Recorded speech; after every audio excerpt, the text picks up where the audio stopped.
Soy Mauricio José Schwartz y esto es El Rey va desnudo a fondo. Las religiones con más creyentes que se practican hoy en día tienen casi todos sus orígenes en tiempos más brutales, más ignorantes y profundamente más inmorales que el mundo en el que hoy nos desarrollamos, que ya es decir. A algunos les resulta fácil ignorar el hecho de que el Dios que se asegura dictó o inspiró los libros sagrados que adoran como palabras infalibles parece haber sido un sujeto más bien safio, desinformado sobre la realidad del universo que él mismo creó, enormemente sanguinario y dado a la brutalidad. Como si en vez de ser un dios, como gustan de pintárnoslo sus publicistas, fuera simple y sencillamente un habitante común y corriente de Oriente Medio hace unos pocos miles de años. Pero algunos simplemente no lo toman en cuenta o no lo saben, o cuando escuchan que sus libros, como la Biblia, están llenos de atrocidades sanguinarias que hoy denunciamos cuando se las proponen otros, como la aniquilación de todo un pueblo, se imaginan que los enemigos de su religión se lo están inventando para denigrarlos porque su Dios no haría tal cosa, que sí la hizo, por lo menos en sus libros. Otros, para justificar las guerras que emprenden o ordenan los dioses, hacen contorsionismo de alto rendimiento a fin de decir que se trata de metáforas, de lenguaje figurado, que no. Dios no ordena a Saúl respecto del pueblo de Amalek: conságralo al exterminio con todo lo que posee y no lo perdones. Mata hombres y mujeres, niños y bebés, vacas y ovejas, camellos y asnos. Sino que es una figura de lenguaje, una parábola que significa algo distinto, que hay que matar hombres, mujeres, niños y bebés. Aunque eso es exactamente lo que dice, tanto que unos pocos versículos más adelante, Dios despide a Saúl de rey de Israel por no haber matado a todas las vacas y ovejas, sino haber permitido que los israelitas tomaran como botín los mejores animales. Claro que todo se entendería más fácil si viéramos a la Biblia y otros libros sagrados como registros de la mitología de pueblos cuya ciencia, tecnología y moral estaban en el suelo. Y para maravillarnos de cómo hemos llegado desde allá, de esa barbarie sanguinaria, a forjar sociedades, por lo menos algunas, donde están prohibidas la tortura, la pena de muerte y donde las atrocidades en la guerra se ven como desgracias y crímenes más que como justas acciones del más fuerte, que para eso lo es, y además Dios le dio permiso. Pero en lugar de derivar enseñanzas humanas de esos mitos, las religiones persisten en presentarlos como la voluntad de un Dios, voluntad que se debe cumplir a rajatabla o sobrevendrá la catástrofe. De entre todos los libros sagrados de la Biblia, sin embargo, destacan dos por su espectacular irracionalidad y brutalidad. Libros que, juzgados con la moral de hoy, aunque deficiente y poco uniforme, merecen un lugar en cualquier biblioteca del terror que se precie: el Levítico y el Deuteronomio. Y esta vez hablaremos del Levítico.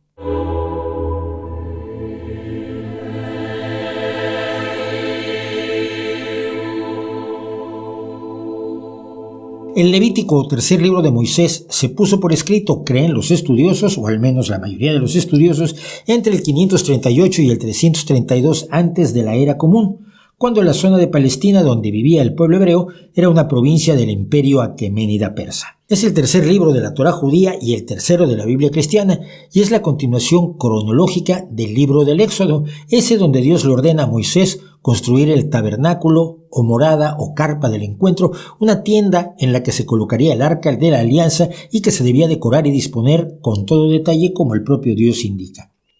En el libro del Levítico, Dios llama a Moisés a la carpa o morada y le ordena detalladísimamente todas las leyes que deberán seguir los israelitas para poder seguir compartiendo la santidad de Dios, empezando por los tipos de ofrendas que pueden llevar los israelitas comunes y los sacerdotes y cómo deben ofrecerse para que Dios las acepte.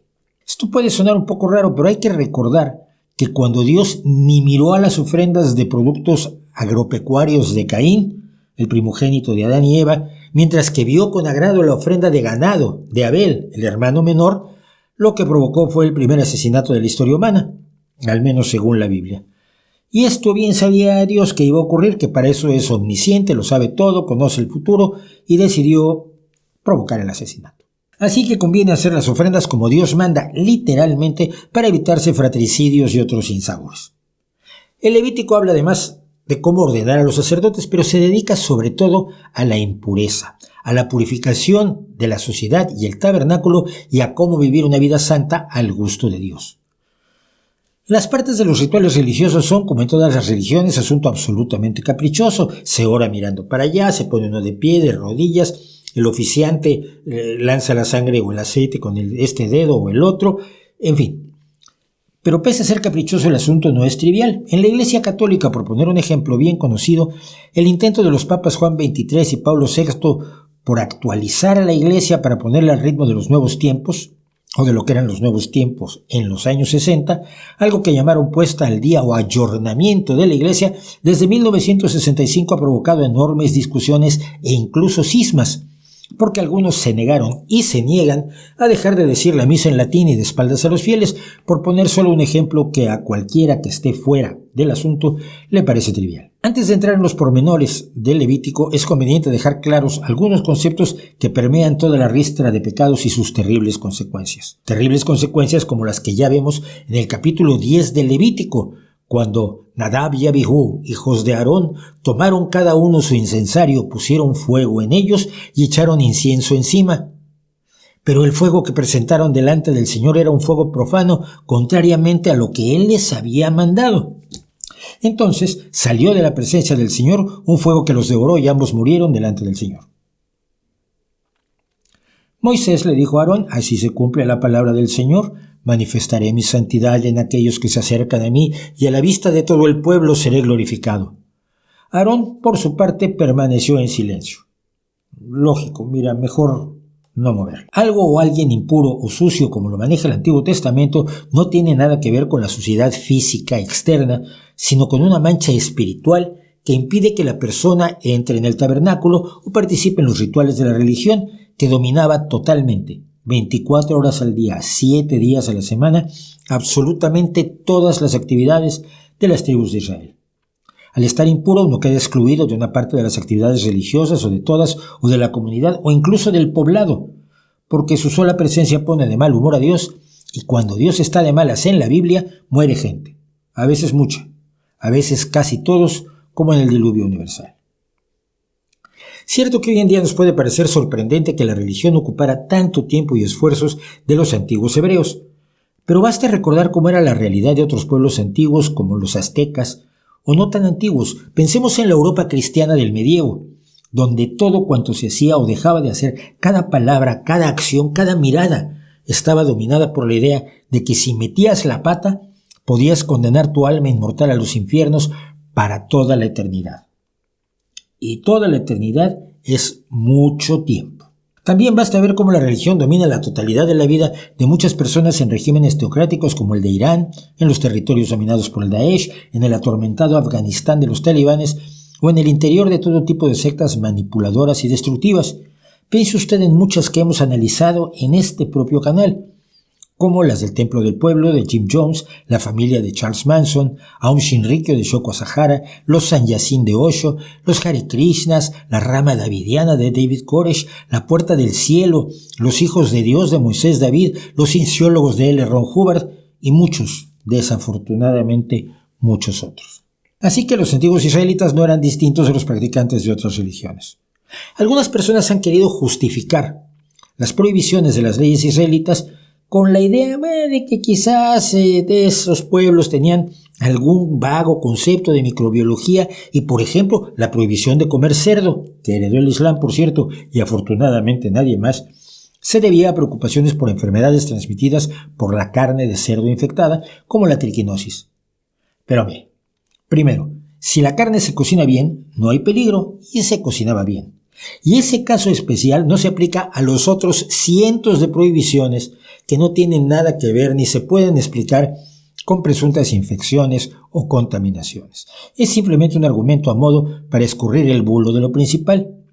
Las brutales reglas del Levítico y el Deuteronomio revelan a un Dios ignorante, profunda y perdidamente ignorante, tanto como lo eran sus creyentes.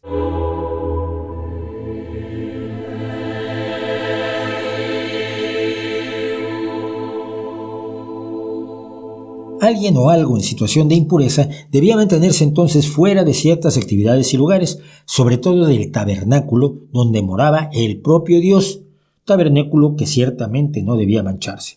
Si alguien lo manchaba, la pena era la muerte. Ahora, para no morirse, uno tenía que limpiarse, generalmente lavándose y lavando su ropa, dejando pasar el tiempo, porque al paso del tiempo dejaba uno de ser impuro, y finalmente entregando a los sacerdotes algunos animales debidamente numerados en los libros para que fueran sacrificados según procedimientos que también se detallan minuciosamente. Con eso Dios ya quedaba tranquilo y se comprometía a no matar a la persona cuando entrara a la carpa sagrada, mientras que los sacerdotes aprovechaban y se comían parte de las ofrendas, lo cual siempre es un beneficio adicional. Como dice el Levítico, capítulo 15, versículo 30, ustedes deberán prevenir a los israelitas sobre sus impurezas a fin de que no mueran a causa de ellas por haber manchado mi morada que está en medio de ellos. Sí, el tabernáculo estaba en medio del campamento de la tribu. Claro que no todo era cosa de castigo. Si los israelitas se ajustaban a cuanto Dios les ordenaba, la promesa que podemos leer en Deuteronomio capítulo 11, versículos 8 y 9 es que tendrán la fuerza necesaria para ir a conquistar el país del que ustedes van a tomar posesión y podrán vivir largo tiempo en la tierra que el Señor juró dar a sus padres y a su descendencia, tierra que emana leche y miel. Hasta la fecha no hay tierra que emane leche y miel, pero suponemos que es poesía.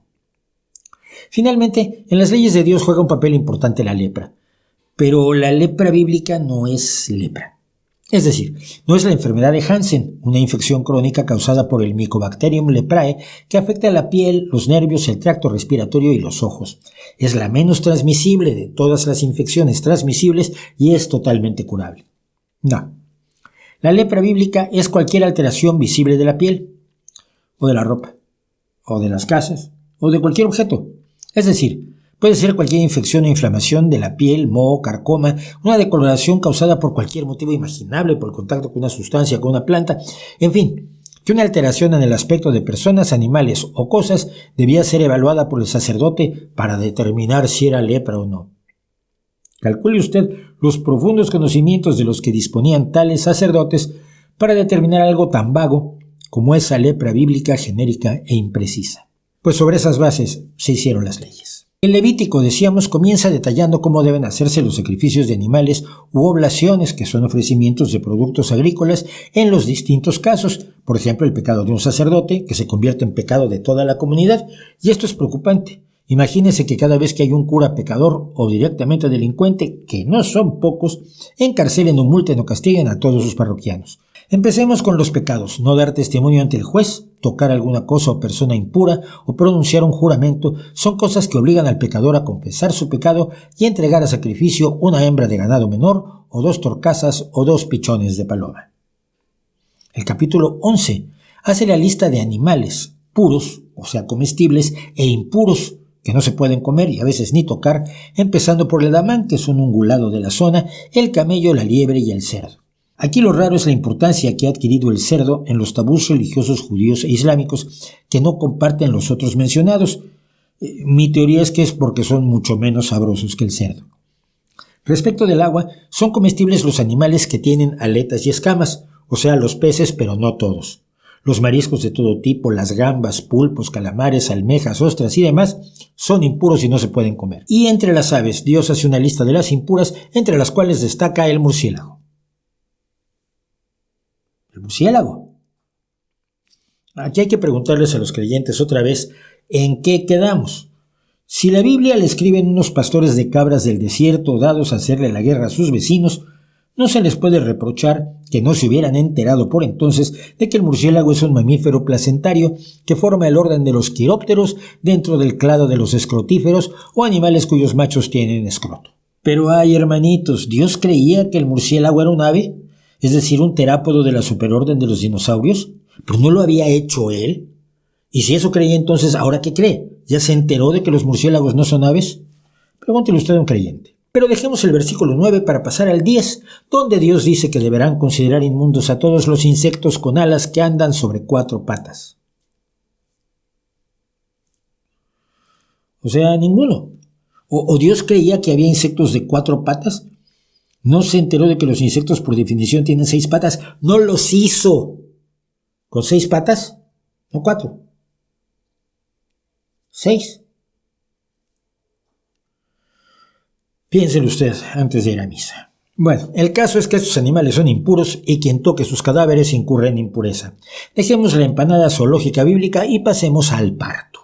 Si una mujer da a luz a un varón, será impura 7 días y deberá purificarse 33 días más. Pero si da a luz a una niña, se duplica la pena. 2 semanas de impureza y 66 días de purificación.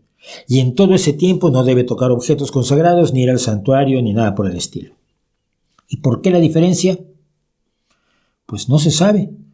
Cualquier especulación deja mal parado a Dios, también deja mal parados a los israelitas, pero estos tienen la coartada de la ignorancia que no se aplica a las deidades que lo saben todo. Y así llegamos a la lepra o a las muchas cosas llamadas lepra. En el caso de la piel, lo que indica la lepra es que el color del vello o la piel se aclaren. Es de suponerse que muchas personas con vitiligo se vieron señaladas como leprosos, por poner un ejemplo. También si la piel se daña por una quemadura es lepra, y si tiene ciertas alteraciones es lepra, y es lepra es. El problema de ser leprosos, si así lo dictaminaban los sacerdotes, no era tanto el no poder entrar a la carpa del templo, que ya era triste, sino que uno tenía que vivir fuera del campamento, traer las ropas desgarradas, el pelo suelto, cubrirse hasta la boca e ir gritando cuando caminaba impuro, impuro, lo cual además de ser incómodo e infamante pone las cosas muy difíciles para encontrar pareja, entre otras cosas. Si la ropa tiene lepra, te la queman. Si tu casa tiene lepra, te la tiran. Y si se te quita la lepra y te declaran puro, pues te rapan todo el pelo de todo el cuerpo y el asunto te cuesta 2 pájaros vivos, un trozo de madera de cedro, una cinta de púrpura escarlate, un ramillete de hisopo, 3 corderos, harina y aceite. Pero si eres pobre, Dios te hace un descuento de 2 corderos y solo pones 1 y el 10% de la harina y el aceite.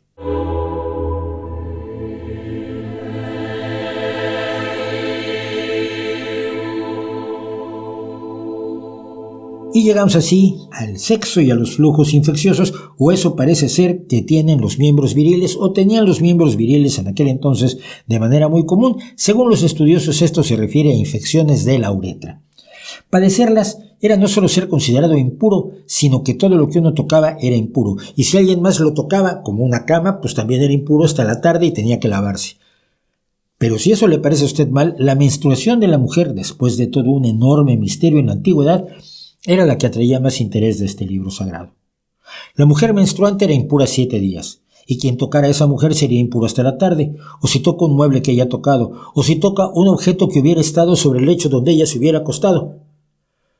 Y así sucesivamente. El precio de la limpieza, 2 torcasas o pichones. La pregunta para usted, que gusta de ir al servicio religioso de su preferencia en fin de semana, que escucha arrebatado los sermones de su sacerdote, ministro, rabino, pastor o líder espiritual, ¿es que Dios no sabía nada de la fisiología del cuerpo femenino, considerando que dicho cuerpo femenino fue supuestamente confeccionado por Dios pocas páginas atrás, en el libro del Génesis, capítulo 2, versículo 22? ¿Es que no se dio cuenta de que la madurez sexual de su criatura representaba un ciclo de ovulación más o menos de 28 días? Y no se daba cuenta que al declarar a la mujer impura durante 7 días, de hecho le quitaba una 1/4 parte de su tiempo para participar en las cosas de su sociedad, donde la mujer no era precisamente muy relevante. Pensemos que entre los hebreos no había sacerdotisas como si las había en la antigua Grecia o en Manipur, en la India. Este machismo, por cierto, fue heredado por el cristianismo y el islam hasta el día de hoy. Y una cosa para los amantes de la morcilla, la matachana, la sangané, el boudin, la moronga, la morchela, la rellena, la blood sausage, blutwurst, o como le digan en su país o región, está prohibidísimo comer sangre y si lo hacen serán echados del pueblo de Israel. Sin más. En el terreno sexual, el Levítico prohíbe el incesto, que es buena idea. También prohíbe acostarse con una mujer menstruante, casarse con la cuñada, acostarse con la vecina, acostarse con otro varón como si fuera mujer, no dice nada de mujer con mujer, por cierto, acostarse con animales, profanar el nombre del Señor o entregar a los hijos para inmolarlos a Moloc. ¿Cómo fue? Entregar a los hijos para que sean sacrificados a Moloc, cosa que se hacía metiendo a los bebés en la barriga de un toro de bronce, que en realidad era un horno para asarlos vivos, ¿es equivalente a acostarse con la vecina o casarse con la cuñada o ser gay? Parecen cosas bastante distintas, lo suficiente como para no ponerlas juntas. Y aquí de nuevo pregunta uno, ¿Dios no estaba enterado de que la especie humana que Él creó tenía un 20% de la población con gustos sexuales diversos, perfectamente normales, pero distintos del 80% restante? ¿Que eran altersexuales y ya? Otra vez, que los israelitas hace 3000 años no entendieran la homosexualidad, igual se comprende, eran enormemente primitivos, pero Dios, ¿qué los hizo? Bueno, pues ese mismo Dios ordena en el capítulo 20 la pena de muerte para todos los siguientes: quien entregue a uno de sus hijos a Moloc, quien insulte a su padre o madre, al hombre y mujer que cometan adulterio, al hombre que se acueste con la mujer de su padre, o con su nuera, o con otro hombre. Si se casa con una mujer y con la madre de ésta, a los 3 serán quemados.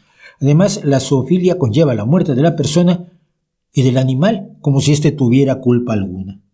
También los que consultan a los muertos u otros espíritus, hay que lapidarlos. Es una muerte especialmente horrenda. Pero eso sí, tener esclavos y acostarse con ellos y comprarlos y venderlos está bien, con algunas reglas, ninguna de las cuales implica no romperles los dientes, tratarlos a patadas o cosa similar.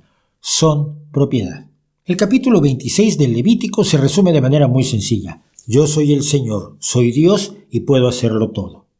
Si ustedes viven como yo mando, les mandaré lluvias a tiempo, alimentos abundantes, nadie los invadirá ni les romperá la cabeza, en fin. Y mientras tanto, ustedes podrán romperle la cabeza o cortarle el cuello con la espada a quien les dé la gana. Con 5 de ustedes bastará para aplastar a 1000 de los odiados enemigos. Pero, si no obedecen, no saben la que les espera. Haré que el terror los domine. En vano plantarán sus semillas porque se las comerán sus enemigos que los someterán. Haré que el cielo sea para ustedes como hierro y la tierra como bronce.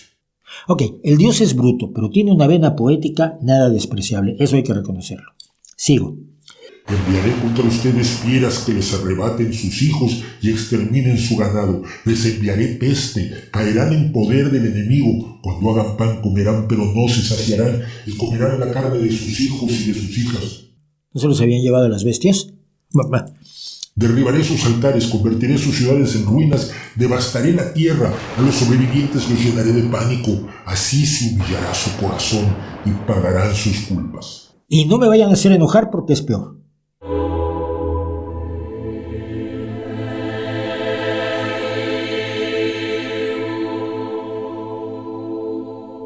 Mucho de lo que se dice en el Levítico se repite, amplía o precisa en los capítulos centrales del Deuteronomio, pero creo que con esto basta para poner en duda la santidad y divinidad de los orígenes de este libro, esencial para los judíos y supuestamente también para los cristianos, pero con pero.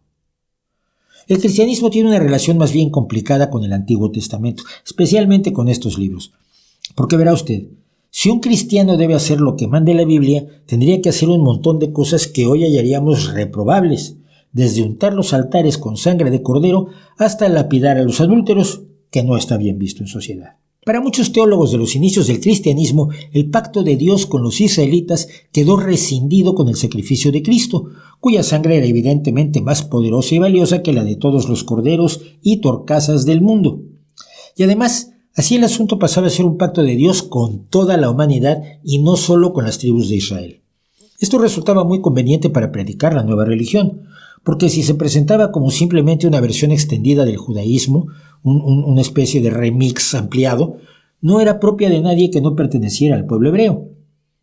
Pero si el nacimiento de Cristo en el Nuevo Testamento hacía un borrón y cuenta nueva, o eso dijeron o concluyeron o se inventaron los padres de la Iglesia, respecto del Antiguo Testamento, entonces era para todos. Borrón y cuenta nueva, pero no de todo. El Génesis sigue como antes, todo normal. Adán, Eva, la serpiente, Caín, Abel, el asesinato y la expulsión de Caín a ese lugar donde encontró una esposa que nadie sabe de dónde salió o de quién era hija, si la población humana en ese momento constaba de 3 personas: Caín, sus padres atribuladísimos por tener un hijo fratricida, y la esposa.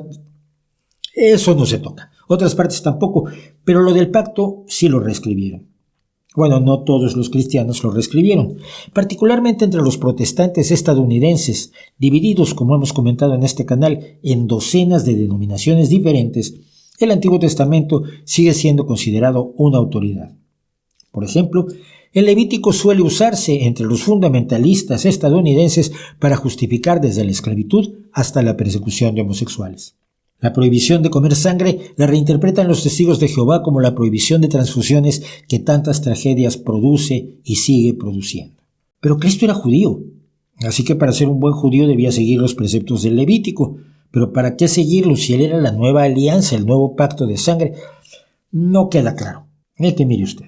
Si se hace el esfuerzo de interpretar la Biblia como palabra de Dios, los problemas se multiplican, las contradicciones saltan por todos lados incontrolablemente, la lógica da 2 pasos agonizantes antes de caer muerta por falacias que la atropellan como un regimiento de caballería pesada, y la credulidad queda colgada por el cuello incapaz de seguir adelante. Pero si tenemos la honestidad y la decencia de ver a la Biblia como un libro de mitos primitivos, de tiempos más sanguinarios, más desinformados y más crueles, así como vemos la mitología griega o azteca, por poner solo 2 ejemplos de los miles que nos ofrecen las sociedades humanas del pasado, podemos compararla con el mundo que más o menos hemos conseguido forjar y sentir un poco, aunque sea solo un poco de orgullo por lo que se ha avanzado, y sobre todo, sentir ánimos para seguir adelante con todo lo que falta por hacer para que este mundo sea más justo y ofrezca una existencia más digna a todos los seres humanos. Seres humanos dueños de su futuro, más que propiedad a la que se le ordena que haga